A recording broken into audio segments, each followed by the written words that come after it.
Welcome to news 99 రాబోయే ఎన్నికల్లో కాపులకు అన్ని పార్టీలు తగిన ప్రాతినిధ్యం కల్పించాల్సిందేనని లేకుంటే తగిన మూల్యం చెల్లించుకుంటారని కాపు జేఏసీ నేతలు అల్టిమేటం జారీ చేశారు. విశాఖలోని ఓ హోటల్లో కాపు జేఏసీ ఆధ్వర్యంలో రౌండ్ టేబుల్ సమావేశం నిర్వహించారు. ఈ సందర్భంగా కాపు ఉద్యమ నేత తోట రాజీవ్ మాట్లాడుతూ కాపులకు సంఖ్యపరంగా తగినన్ని సీట్లు కేటాయించాలని డిమాండ్ చేశారు. ఈ కార్యక్రమంలో కాపు పెద్దలు ఆకుల రామకృష్ణ, తోట నాగేష్, ఏసుదాసు, తోట నాగేష్, మంచాల సుధాకర్ తదితరులు పాల్గొన్నారు. రంగా విగ్రహం కూడా ఎక్కడ నెలకొల్పుదామో మంచి కాంక్ష విగ్రహం మంచి విగ్రహం నెలకొల్పాలని కాపు కులం కోటాలో కొంతమంది ఎమ్మెల్యేలు మంత్రులు అయిన తర్వాత ఈ కుల సమస్యల కోసం మాలాంటి వెళ్ళి అడిగితే చిన్న చిన్న నాయకులు అయితే మరీ ఘోరంగా మీరు రావద్దయా మా ఇంటికి, మా పైన రెడ్డి గారు చౌదరి గారు చూస్తారని కాపు కులాన్ని కరివేపాకులాగా వాడుతున్నారు. విమర్శలు చాలా మంది చేస్తారు. ఇది నిజం కూడా. కాబట్టి మేము ఏం తీర్మానిస్తున్నామంటే ఈరోజు మా జేఏసీలో కష్టపడిన వాళ్ళు ముగ్గురున్నారు రెడీగా, ఒకళ్ళు కాదు, డబ్బు కూడా లోటు లేదండి. ఆ ముగ్గురు వ్యక్తులకి ఏ పార్టీ ఇస్తుందో మాకు తెలియదు సీటు, వారు సీటు ఇవ్వాలి. ఏ పార్టీకి ఇచ్చినా సరే మేము వాళ్ళని మనం గెలిపించుకోవాలి. అలాగే మా యొక్క డిమాండ్లు ఈరోజు పెద్దలంతా తీర్మానించారు. బీసీ రిజర్వేషన్స్ గురించి కానీ, అలాగే కాపు భవనాల గురించి కానీ, అలాగే కాపు సమస్యలు అనేక తీర్మానాలు చేశారు. అవన్నీ కూడా ఈ ప్రభుత్వం తక్షణమే ఆమోదించాలి. ఉన్న ప్రభుత్వం రాబోయే పార్టీ కూడా ఎవరైనా నెక్స్ట్ అధికారంలోకి వస్తుంది అనుకుంటున్నారు, జనసేన కావచ్చు, తెలుగుదేశం కావచ్చు, బీజేపీ కావచ్చు, ముఖ్యంగా 25% ఉన్న ఈ కాపుల ఓట్ల మీద ఆధారపడినారు. కాబట్టి ఈ కాపు సమస్యల మీద వాళ్ళందరూ కూడా వాళ్ళ పార్టీలో తన మేనిఫెస్టోలో పెట్టాలి, తీర్మానించాలని కోరుకుంటున్నాం. అలాగే మరొకసారి ఈ రాజకీయ పార్టీలన్నీ కూడా కాపుల్లో సమర్థులకే సీటు ఇవ్వండి, కాపు సమస్యలు తెలిసిన వాళ్ళ సీటు ఇవ్వమని తెలియజేసుకుంటూ మా ఆకుల రామకృష్ణ గారు కానీ, తోట రాజీవ్ కానీ, అలా యేసుదాసు, మా ప్రస్తుతం మా టీంలో ముగ్గురున్నారు, ఇంట్రెస్ట్గా ఉన్నారు. వాళ్ళ కోసం మీ అందరం వాళ్ళకి ఏ పార్టీ సీట్ ఇచ్చినా పర్వాలేదు, మా కాపు జేఏసీ మీ అందరూ రాష్ట్ర వ్యాప్తంగా తిరిగి వాళ్ళని గెలిపించుకుంటామని తెలియజేసుకున్నాం. అలాగే రాబోయే రోజుల్లో ప్రతి నియోజకవర్గాల్లో కూడా సమావేశాలు పెట్టదలుచుకున్నాం. ఇంకొకటి ఏంటంటే ఈ ఎలక్షన్ ముందు నుంచి కాదండి, కాపు జేఏసీ అనేది ఏ సమస్య ఉన్నా ముఖ్యంగా ఉద్యోగుల సమస్యల మీద కూడా మేము పోరాటం నిర్ణయించాం. ఎందుకంటే సమస్య వస్తే ఇవాళ ఉద్యోగస్తులు చెప్పుకోవడానికి ఏ నాదులు లేడు. ఎలక్షన్స్ లో గెలిచిన తర్వాత ఒకసారి రెడ్డి గారు, ఒకసారి చౌదరి గారు వాళ్ళ దగ్గరికి వెళ్ళలేకపోతున్నారు. పోస్టింగ్లు చాలా అన్యాయం జరుగుతున్నాయి. మరొక ముఖ్య విషయం, వాళ్ళు దళితులకి సన్మానం చేశారు. కాపు కోచి వారికి ట్రైనింగ్ ఇవ్వడం, ఆల్ ఇండియాలో వాళ్ళ పథకం సాధించడం, వారిని కూడా అభినందిస్తున్నాం. ముఖ్యంగా చివరిగా ఒక విషయం చెప్పి ముగిస్తాం. ఏ ఒక్క కాపు వలన కాపులు గెలవరండి. ఇవాళ ఎస్సీ సోదరులే ఒక చిన్న ఉదాహరణ చెబుతాను. మన చిత్తూరు నియోజకవర్గంలో తెలుగుదేశం పార్టీలో ఉన్నాడు జేడీ రాజశేఖర్ అని ఎస్సీ సోదరుడు. ఆయన కాపుల వ్యక్తికి తన టీడీపీ ఇన్ఛార్జిగా ఉన్నప్పుడు ఒక జెడ్పీటీసీ సీట్ ఇచ్చాడు. లోకేష్ గారు ఏ ఒక్క పేరు కూడా ఈ ఒక్క జిల్లాకి ఇవ్వలేదు. ఇది కాపులందరినీ కూడా అవమానపరిచినట్టుగా మేము అందరూ భావిస్తూ ఉన్నాం. ఎందుకంటే ఇంత పెద్ద కమ్యూనిటీ ఉండి సామాజిక పరంగా రాష్ట్ర రాజకీయాల్లో కానీ రాష్ట్ర అభివృద్ధిలో కానీ భాగం పంచుకున్నటువంటి ఈ కమ్యూనిటీ ఆకాంక్షల్ని తుంగలో తొక్కుతున్నారని చెప్పేసి బాధ మాత్రం ఈ కాపు, తెలగ, బలిజ, ఒంటరి కులాలకు ఉంది. ఇది మీరు ప్రభుత్వాలు గ్రహించాలని చెప్పేసి కూడా ఈ సందర్భంగా మీకు తెలియజేస్తూ ఉన్నాం. మరి అదే కాకుండా కాపు యొక్క ఏవైతే మేము ఇందాక చెప్పినట్టుగా ఓట్ల ప్రాతిపదిక, దామాషా ప్రాతిపదిక, ఎందుకంటే రాజ్యాధికారం అన్నది ప్రజాస్వామ్యంలో అంతిమ నిర్ణయం. కాబట్టి మరి రాజ్యాధికార విషయంలో ఎక్కడైతే ప్రజాస్వామ్యంలో మెజారిటీ గెలుపు, ఎవరికైతే 51% ఓట్లు వచ్చిందో వారే గెలుస్తారు. 49% శాతం వచ్చిందంటే వారికి ఎవరు విలువ, ఆ 51%కే విలువ ఉంటుంది. కాబట్టి 1% తేడాలో ఉన్నారని చెప్పి సగం అని ఎవరు.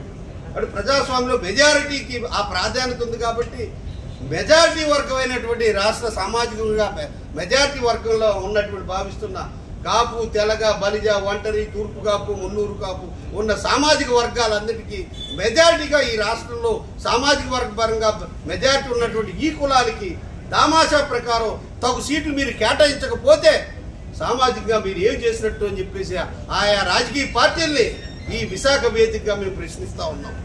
ఒక్కసారి ఆలోచించండి, మీరు సామాజిక న్యాయం ఏ రకంగా చేస్తున్నారో ఆలోచించండి.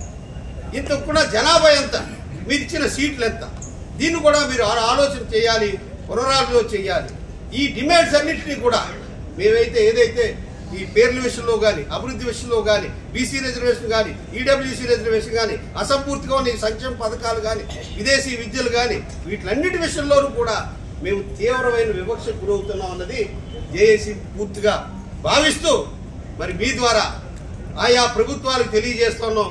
కనీసం వచ్చే ప్రభుత్వాలైనా సరే ఈ యొక్క లోపాలు సరిచేయాలి. దీనికి ముందుగా ఆయా పార్టీలు కాపు, తెలగ, బలిజ, ఒంటరి, మున్నూరు కాపు, తూర్పు కాపుల యొక్క ప్రయోజనాలు ఏవైతే మేము చెప్తున్నామో ఆ ప్రయోజనాల్ని ఆయా మేనిఫెస్టోలో పెట్టి మేము ఇది చేస్తాము అని చెప్పిన సందర్భంలోనే ఆయా పార్టీకి ఈ కాపు చేసి మద్దతు ఇస్తుందని చెప్పేసి ఈ సందర్భంగా తెలియజేస్తాం. ఎందుకంటే ఆ ప్రయోజనాల కోసమే మేము పోరాడుతూ ఉన్నాం. ఆ ప్రయోజనాలు సిద్ధించడం కోసమే మా పోరాటం అని చెప్పేసి ఈ సందర్భంగా తెలియజేస్తూ ఇక్కడ అనేక అంశాలు చర్చకు వస్తాయి. మరి సీట్ల విషయంలో కానీ, స్థానిక అవసరాలు కానీ, స్థానిక అంశాలు కానీ కూర్చున్నప్పుడు అనేక అంశాలు వస్తాయి. కాబట్టి ఆ యొక్క అంశాల్ని మరి పరిగణలో తీసుకుంటూ ప్రధానమైనటువంటి మేము చెప్పినటువంటి ఈ సంక్షేమం, ఈ ఎజెండా పూర్తిగా ఆయా రాజకీయ పార్టీలు తమ మేనిఫెస్టో ద్వారా ప్రకటించాలని చెప్పేసి ఈ సమావేశం విజ్ఞప్తి చేస్తాం. దాని ముఖ్య ఎజెండా రాజకీయ నిర్ణయం చేసుకోలేకపోతున్నాం. దేనికన్నా ముడిపెడతామే పని. ఇది అడిగితే ఆడేమనుకుంటాడా, ఆడడిగితే ఈడేమనుకుంటాడా అని ముడిపెడతాం కాదు. ఇక్కడ న్యాయమైన కోరిక ఏంటో చూడండి. కాబట్టి ఆ 20% ఏదైతే రాజకీయ నిర్ణయం చేయాలో ఆ 20% రాజకీయ నిర్ణయం చేయాలి అంటే దీనికన్నా మంచి సమయం లేదు. ఎలక్షన్సే సమయం. కాబట్టి ఈ ఎలక్షన్ సమయంలో మా ఓట్లు అధిక సంఖ్యలో ఉన్న మా ఓట్లు మీకు కావాలి. కాబట్టి మా జాతికి ఉన్న ఇబ్బందుల్ని మీరు గుర్తించాల్సిందిగా కోరుతున్నాము. మా జాతికి ఉన్న ఇబ్బందిని మీరు గుర్తించి తక్షణమే దాన్ని అమలు పరుస్తానికి మీ కోల్డ్ స్టోరేజ్ లోంచి మరి ముఖ్యంగా దాని మీద నిర్ణయం చేయండి. అలాగే మా కొత్త డిమాండ్ కూడా పెడుతున్నాం. అది బీసీ స్టేటస్ తో పాటు 10% బీసీ స్టేటస్ ఇస్తూ మీరు ఇవాళ చేయాల్సింది ఏంటంటే మాకు ఎలక్షన్స్ లో దామాషా ప్రకారం మాకున్న సంఖ్యాబలం ప్రకారం ఏదైతే 28 నుంచి 26% అని అంటున్నారో మీరే తగ్గించి ఆ శాతంలో మాకు సీట్లు కేటాయించాల్సిందిగా కోరుతున్నాం. దాంతోపాటు రాబోయే రోజుల్లో లోకల్ ఎలక్షన్స్లో వచ్చి లోకల్ బాడీ ఎలక్షన్స్లో కూడా అదే దామాషా రేషియోలో ఇవ్వాలి. అది ఒకటే కాదు, నామినేటెడ్ సీట్లలో కూడా మాకు ప్రాధాన్యత ఇవ్వాలి. మరి ముఖ్యంగా మీ రాష్ట్ర ప్రభుత్వాలు ఈ పార్టీలను ఈరోజు కోరేది ఏంటంటే మేము పెడుతున్న డిమాండ్లు ఆల్రెడీ అనేక ప్రదేశాల్లో మీ డిమాండ్లు పెట్టడం జరిగింది. అదే విధానంగా ఈ కొత్త డిమాండ్లు ఇవాళ విశాఖపట్నం నగరం నుంచి కూడా మేము కొన్ని తూర్పు కాపులకి, స్థానిక తూర్పు కాపులకి ప్రాధాన్యత ఇవ్వాల్సిందిగా కోరుతున్నాము. ఈరోజు ఇవన్నీ కూడా మేము తీసుకొస్తున్న నినాదాలు కావు. ఇవాళ పొద్దున్నుంచి దీర్ఘంగా చర్చించుకుని మరి ఇక్కడ లోకల్ ఇష్యూస్ని కూడా దృష్టిలో పెట్టుకుంటూ, ఎందుకంటే మేము చూస్తున్నాం అంటే రాయలసీమలో కూడా ఇవాళ సీట్లలో మాకు ప్రాధాన్యత లేదు, ఎందుకంటే డబ్బులు లేవని వస్తుంది. పోలే నామినేటెడ్ సీట్లన్నీ అక్కడ మంచి ఇవ్వండి. సో అలాగా ఈ దామాషా రేషియోలో ఇచ్చే విధానంగా మా డిమాండ్లని ఏవైతే విజయవాడలో పొందుపరిచామో వాటితో పాటు మనం రాష్ట్ర నాయకులకి మన సమస్యని చెప్పాలి కదా.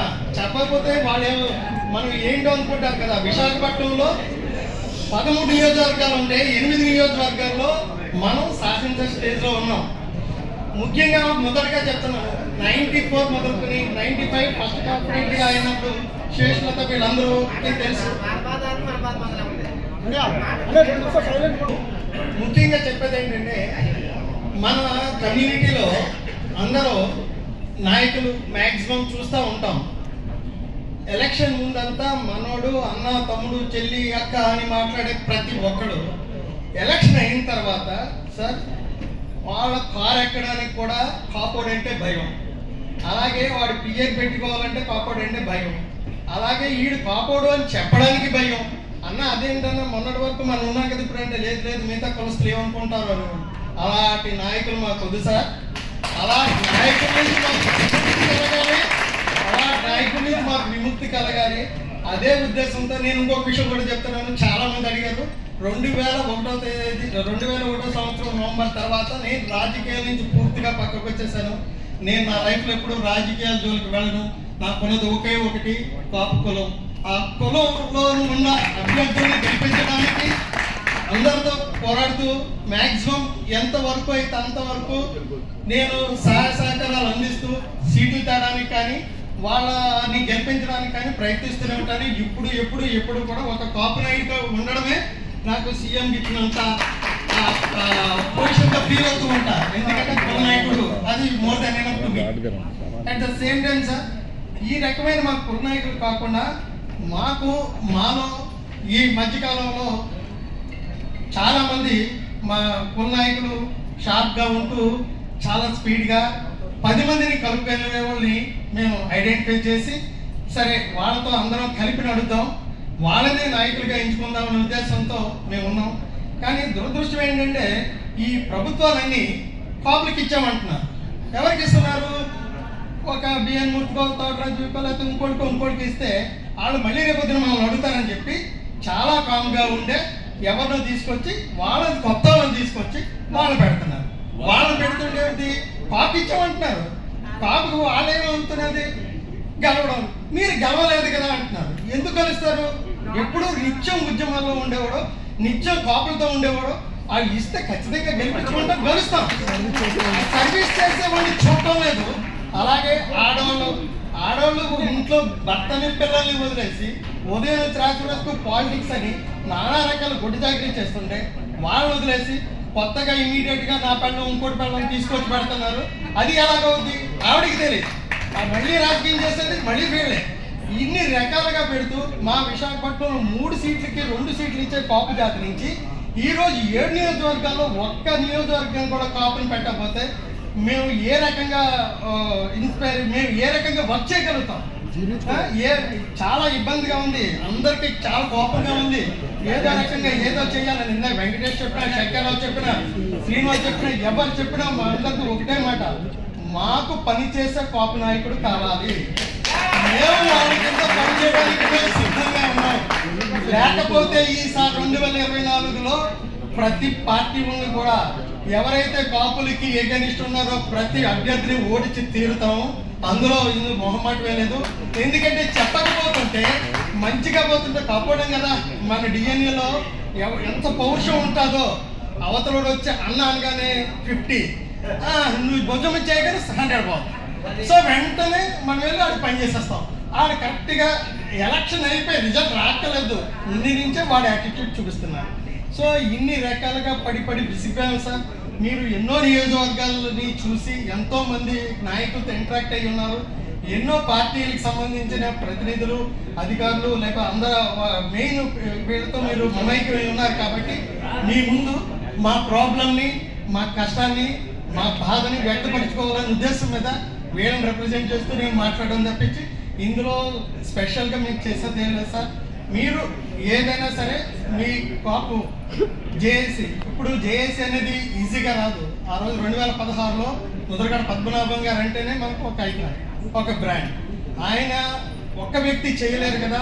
ఆయనకి మీ అందరూ ఎంతో కష్టపడి నుంచున్నారు కాబట్టి ఈరోజు ఆంధ్రప్రదేశ్ అంతా కూడా కీర్తిస్తున్నారు అంటే ఆయనతో పాటు మిమ్మల్ని కూడా మేము సత్కరించుకోవాల్సిన, సో రెస్పెక్ట్ ఇవ్వాల్సిన బాధ్యత మా కుటుంబ సభ్యుల అందరికీ ఉంది. కాబట్టి మా కుటుంబ సభ్యుల అందరి తరపు నుంచి మీ అందరికీ 8 మందికి ధన్యవాదాలు సార్.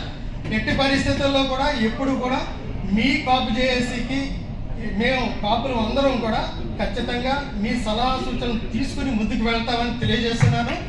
అదేవిధంగా మీరు ఎప్పుడు ఏ పిలిపించినా కూడా మేము వచ్చి చేయగలుగుతాం, ఏ వర్క్ అయినా చేయగలుగుతాం. కానీ మా రిక్వెస్ట్ ఏంటంటే ఎట్టి పరిస్థితుల్లో కూడా ఈ ఒక్కసారి మాత్రం టైం లేదు అని తెలుసు అందరికీ. రాజకీయ పార్టీలు ఒక్కొక్కరు చేస్తున్నారు. సో ఒక పార్టీ మన కమ్యూనిటీ హెడ్ ఉన్నారు, ఆయనకి మనం చెయ్యాలనేది చాలా తాపత్రయంతో అందరూ ఉన్నాం. కాకపోతే కాపులకి ఇస్తే ఎలాగా అని అంటున్నారు.